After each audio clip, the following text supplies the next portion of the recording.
నమస్తే, welcome to TV9 news. నేను మీ మధు. ఎప్పుడో జరిగిందని అనుకుంటున్నా ఇక తెలుగుదేశం పార్టీలో పూర్తిగా క్లారిటీ వచ్చేసింది. పార్టీ యావత్తు ఇక నారా లోకేష్ చేతుల్లోనే ఉంది.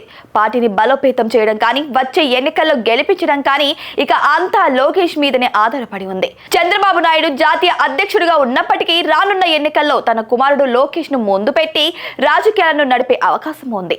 ఇప్పటికే లోకేష్ రాజకీయంగా రాటుదేలారు. ఎవరు ఏంటి వ్యూహాలు ఏ విధంగా అమలు చేయాలన్న దానిపై ఫుల్లుగా ట్రైనింగ్ అయ్యారు. గత 10 ఏళ్లుగా బ్యాక్ ఆఫీస్ లో పనిచేస్తున్నప్పటికీ 2014 తర్వాత మాత్రమే ఆయన ప్రత్యక్ష రాజకీయాల్లోకి వచ్చినట్టయింది.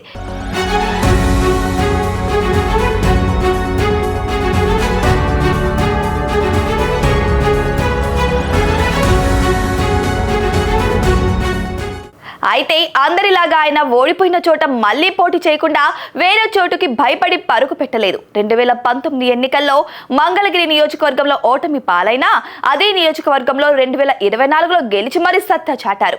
ఈ విజయం లోకేష్ కు సులువుగా లభించలేదు. టీడీపీకి కూడా చాలా రోజుల తర్వాత మంగళగిరి నియోజకవర్గంలో విజయాన్ని అందించగలిగారు. తన తండ్రి చంద్రబాబు తరహాలోనే గుంటూరు జిల్లాలోని మంగళగిరి నియోజకవర్గాన్ని లోకేష్ అడ్డాగా మలుచుకోగలిగారు. ఓడిపోయిన తర్వాత 5 ఏళ్లు లోకేష్ చేసిన కృషితో పాటు సేవలు కూడా ప్రజలను ఆయన వద్దకు చేర్చగలిగాయంటారు. అలాంటి లోకేష్ మొన్నటి ఎన్నికలలో గెలిచి తర్వాత నేరుగా పాలనలో వేలు పెట్టకపోయినా పార్టీ వ్యవహారాలన్నీ తానే అయి చూసుకుంటున్నారు.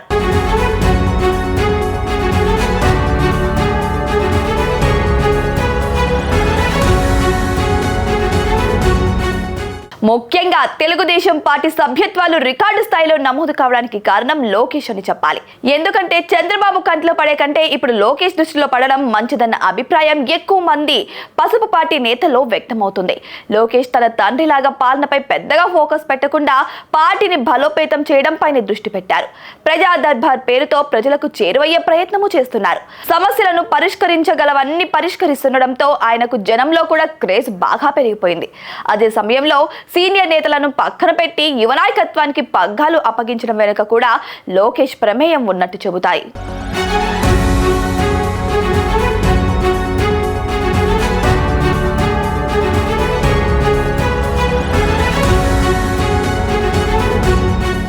రానున్న కాలమంతా ఇక యువతరానిదేనన్న సంకేతాలను బలంగా పంపగలిగారు ఆయన. ఒకరిద్దరు నేతలకు మినహాయింపు ఉన్నప్పటికీ టీడీపీ ఆవిర్భావం నుంచి ఉన్న నేతలందరూ దాదాపుగా కనుమరుగైనట్లు కనిపిస్తుంది. టీడీపీ ప్రతిపక్షంలో ఉన్న సమయంలో నేతల పనితీరు కూడా బేరీజు వేసుకుంటున్నారు. అయితే జిల్లాలలోనూ ఏ నేత బలంగా ఎదగడానికి ఆయన అంగీకరించడం లేదు.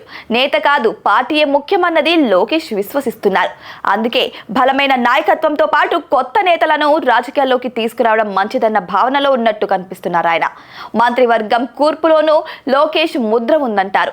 ఇలా పార్టీ పరంగా ప్రభుత్వ పరంగా అంతా లోకేష్ తానే అయ్యి నడిపిస్తున్నట్టు పార్టీ వర్గాలే అంటున్నాయి. ఇక ఫైనల్లీ అర్థమైంది ఏంటంటే ఇక చంద్రబాబు వద్ద హమారా జమానా అంటూ వెళ్లే నేతలకు మాత్రం ప్రయారిటీ ఉండదన్నది మాత్రం ఇక్కడ స్పష్టంగా తెలుస్తోంది.